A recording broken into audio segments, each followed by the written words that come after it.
without disciplined defense force cannot achieve prosperity.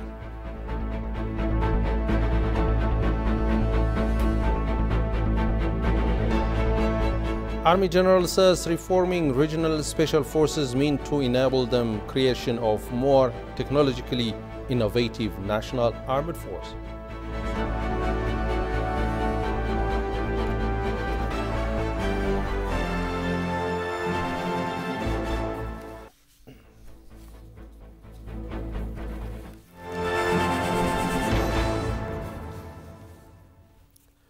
Good evening to you all. Very warm welcome to ETV News. I'm Gurum Tariku.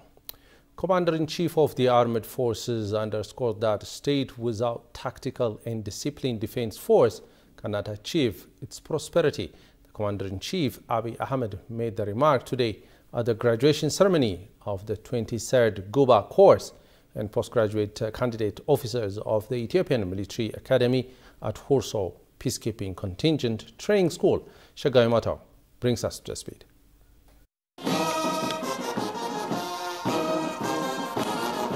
Commander-in-Chief of Armed Forces Abiy Ahmed graduated postgraduate candidate officers taking military courses at Hursoo Military Academy Contingent Training School today. On the occasion, the Commander-in-Chief said a state without trained and disciplined soldiers cannot keep its sovereignty.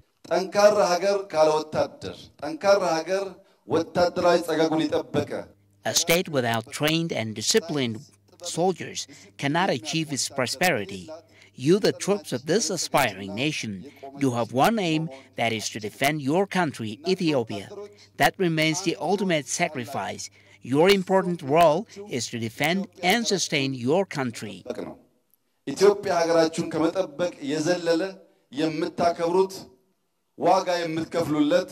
The Commander-in-Chief further indicated that the defense forces are working to make Ethiopia proud in military sphere in Africa and the world.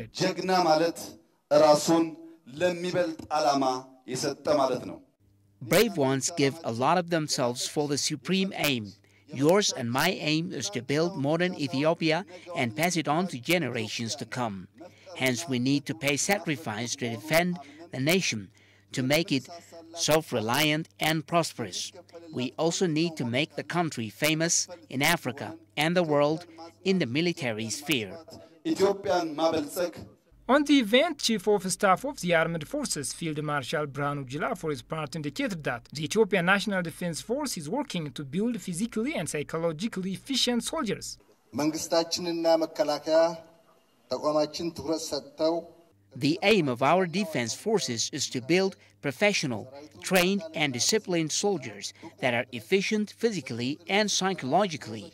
We are working to maximize performance for the National Defense Forces and studied the 10-year strategic military building plan, and we are working on it.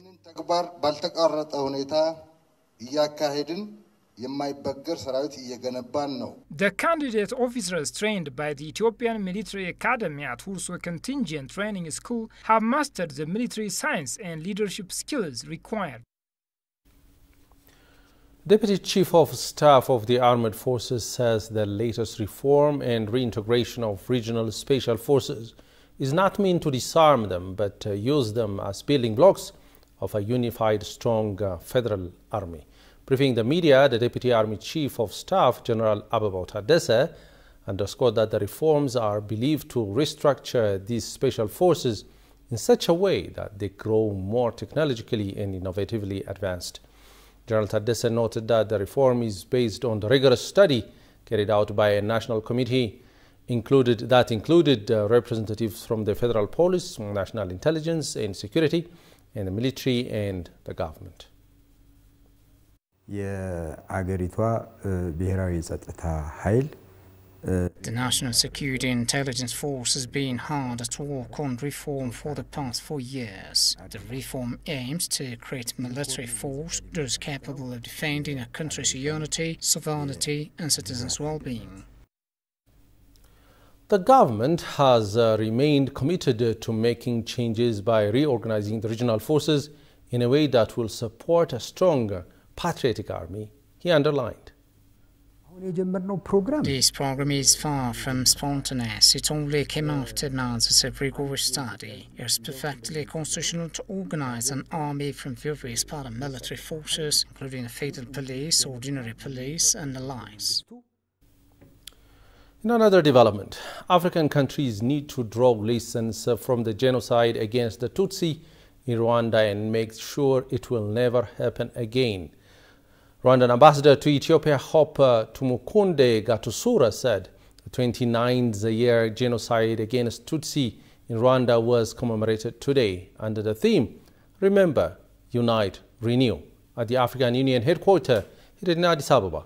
In her opening remark, Rwanda's ambassador to Ethiopia, Hope Tumukunde Gatusura, said that the commemoration is a common plea to redouble efforts to stop similar horror from ever occurring again elsewhere. Foreign Affairs State Minister Boutros Ayano lauded Rwanda for rising from the ashes and be able to build a community founded on the ideas of justice, forgiveness, tolerance, reconciliation, and unity.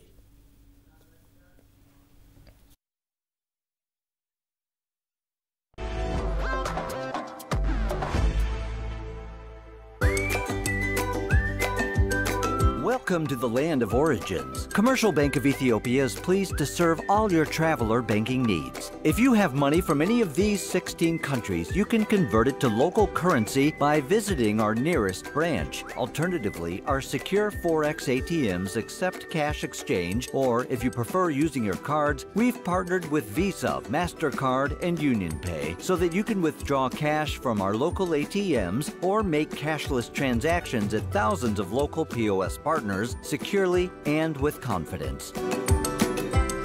We are linked with more than 700 global banks through our direct SWIFT address, CBE Teta. We also work with 16 international money transfer agents, out of which Tune and World Remit enable you to make direct deposits into our savings and current accounts or our popular CBE Burr mobile wallet. Commercial Bank of Ethiopia, the bank you can always rely on.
Welcome back, and you are watching ETV News.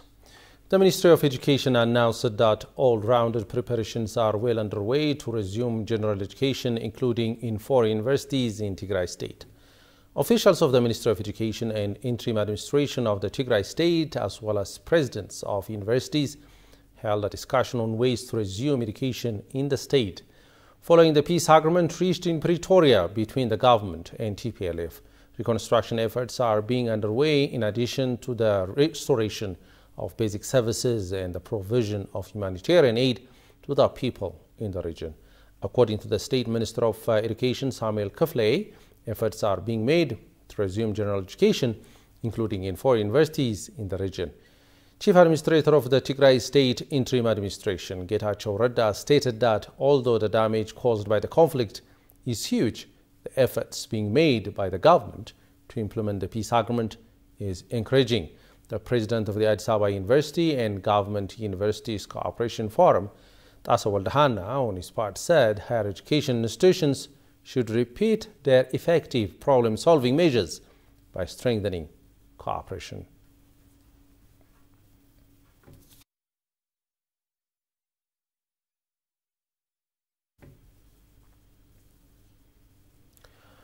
The AU Political Affairs, Peace and Security Commission says 12 of its observers are in Mekelle, capital of Tigray, to monitor the ceasefire and ensure compliance.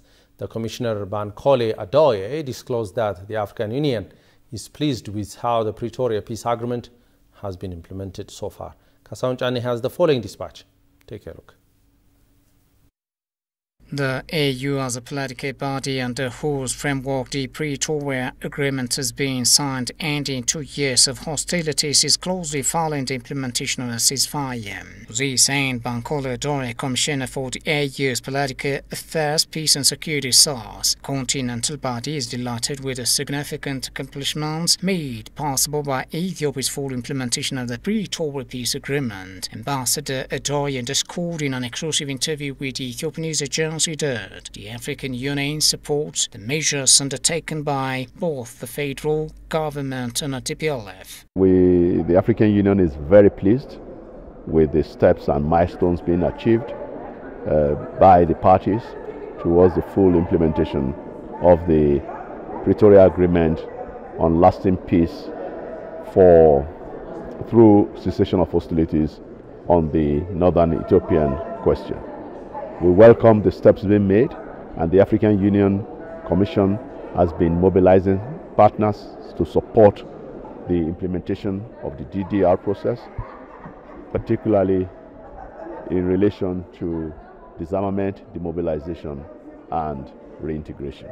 The Commissioner went on to say that 12 African observers are currently in Mekelle, capital of Tigray State, to monitor the ceasefire and ensure that the peace process is being followed, and they are doing a fantastic job of it. Most importantly, we also welcome the recent appointments of the interim administrator for the Tigray region. We look forward to peace in Ethiopia, and as the African Union, we salute the leadership of His Excellency Dr. Abiy Ahmed, Prime Minister of the Federal Democratic Republic of Ethiopia, as well as the Chairperson of the Commission, His Excellency Musa Faki Mahamat, and the high-level panel for the job they're doing in monitoring the peace in Ethiopia. It is important that the Africa we want also is Ethiopia at peace. He stressed that the Pretoria Peace Accord and its ongoing implementation show that Africa is capable of solving its problems, setting Ethiopia's efforts to build a transitional justice program in collaboration with relevant stakeholders. African solutions to African problems is mostly demonstrated symbolically, in reality, by the success so far of the peace agreement signed in Pretoria, South Africa. We are assured and encouraged and indeed inspired by this strides being made through the Ethiopian peace process, and we want to replicate it. We want to put forward lessons learned. It was to be recalled that basic services, including telecom, flight, electricity, and other services have been resumed following a peace deal.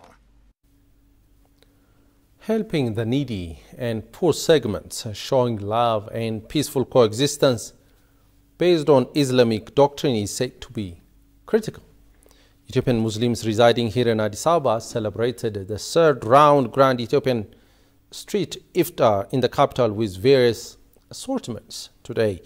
The Muslim community, religious fathers, government officials, invited guests, among others, have attended the third Grand Iftar here in Addis Ababa. Habitam Ashagri attended the event and compiled the following report.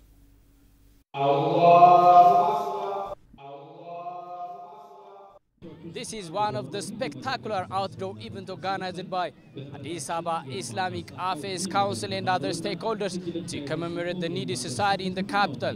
I hope there are a lot of Muslim communities are joining this program and showing their solidarity, love, peaceful coexistence between religion in Ethiopia. One of the most, one of the idea of this, preparing this iftar is like for the needs. And then our Prophet Muhammad ﷺ has told us many times that helping the need is like is one of the religion, right? It's one of the religion's acts, right? And then this helps us, like other Muslims, this helps the society to interact with each other, and then to it represents diversity, right? This program has many objectives that bring peace for all of nations and nationals of Ethiopian people. And Islam is, from the world, Islam is the religion of peace. We transfer peace for the whole humanity, not only in our country, Ethiopia, but the whole world. So our program is to have peace. We are hopeful our country will be one of the most developed countries in Africa. This way, the Prosperity Party that our Prime Minister is leading is doing his best to have such beautiful objectives, to have peaceful coexistence. In our country, Muslims, Christians live together peacefully, with humbling, with one another. They are living in peaceful coexistence. Using religion doctrine as the means of development and prosperity, the Muslim community are coming together and showing their existence in the capital. And this shows that how they are working tirelessly within the government endeavors and other programs to cement development and prosperity to the nation. Remembering those needy societies in the capital due to the socio-economic problems in the aggravating and other related cases. These Muslim communities are always showing their love and peace, respect to others. And this is also the commemoration of the festive of the big Ramadan in the Muslim community in the capital of Ethiopia, Addis Ababa. Muslims are half of the society. Our country should have to be participating in this Muslim society in every aspect of life, in politics, in economics, in every aspect of life, in order to have developed country. Unless and otherwise, it's so difficult to have a developed nation.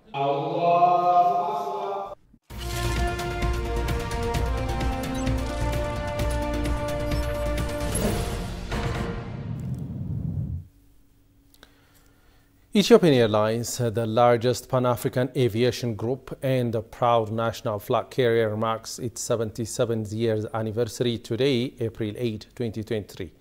Inspiring and connecting Africa to the world, Ethiopian made its maiden international flight on April 8, 1946 to Cairo.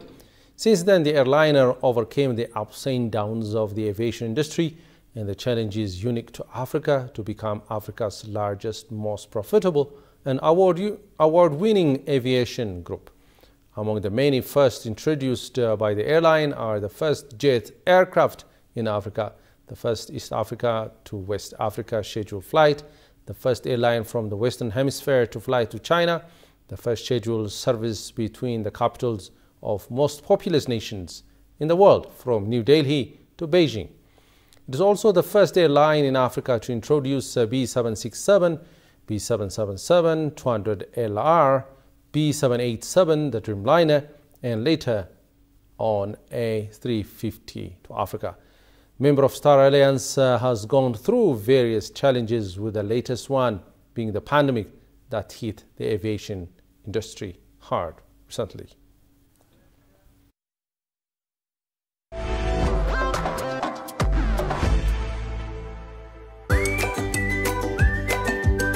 Welcome Welcome to the land of origins. Commercial Bank of Ethiopia is pleased to serve all your traveler banking needs. If you have money from any of these 16 countries, you can convert it to local currency by visiting our nearest branch. Alternatively, our secure Forex ATMs accept cash exchange, or if you prefer using your cards, we've partnered with Visa, MasterCard, and UnionPay so that you can withdraw cash from our local ATMs or make cashless transactions at thousands of local POS partners securely and with confidence. We are linked with more than 700 global banks through our direct SWIFT address, CBE Teta. We also work with 16 international money transfer agents, out of which Tune and World Remit enable you to make direct deposits into our savings and current accounts or our popular CBE Burr mobile wallet. Commercial Bank of Ethiopia, the bank you can always rely on.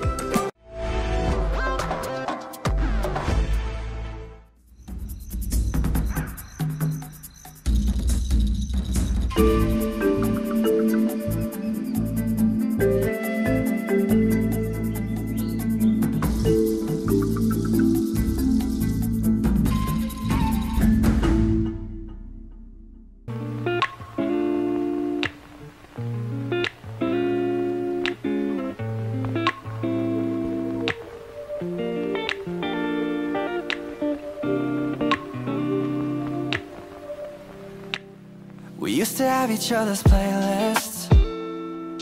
No. Used to be each other's best friends. It's Kawi in Burundi. I hope you're doing amazing. Right now, I'm gonna take you on a tour around Bujumbura with Rachel right here. Raquel. Oh my goodness. Bag of all your things, the memories of when I kissed you. Remember when we used to say to each other, we belong together, me and you forever. Tell me where you be. Used to say to each other, we belong together, me and you forever. Tell me where you been, yeah, since I prayed. 'Cause everything I see still reminds me of you. Bag of all your things, the memories of when I kissed you. Remember when we used to say to each other, we belong together, me and you forever.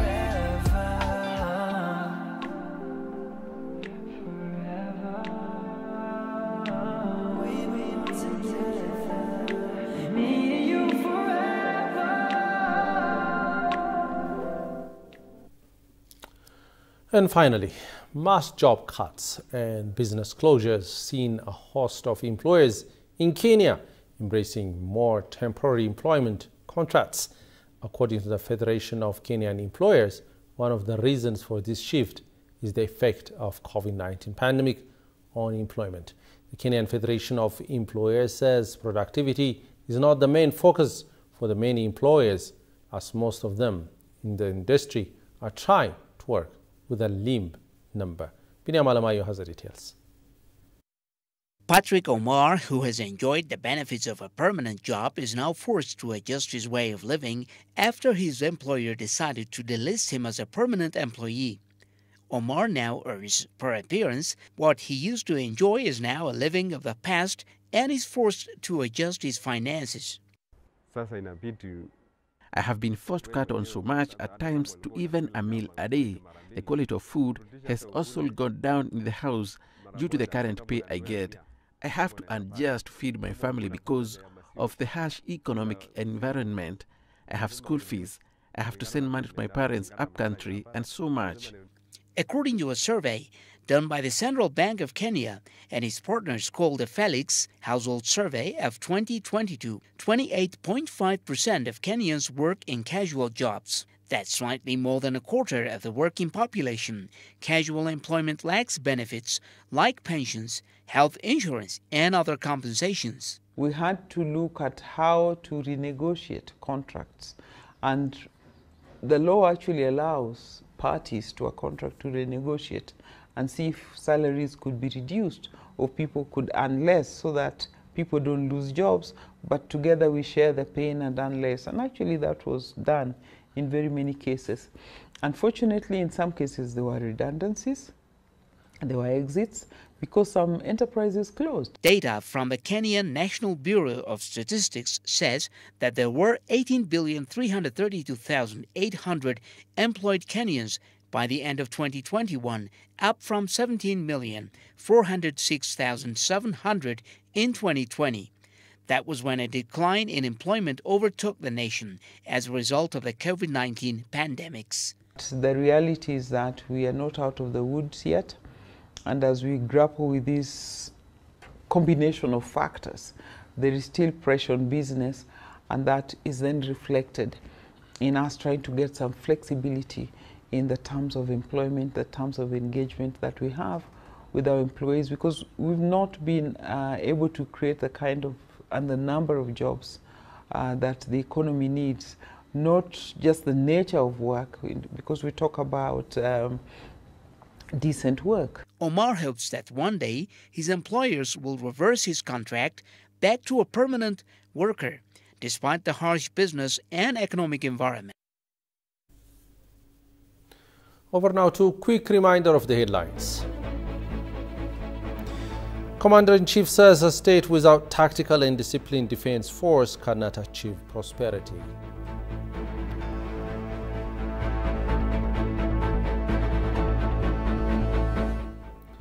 Army General says reforming regional special forces mean to enable them creation of more technologically innovative national armed force. Well, you have been watching ETV News. Thanks for your company and have a great time.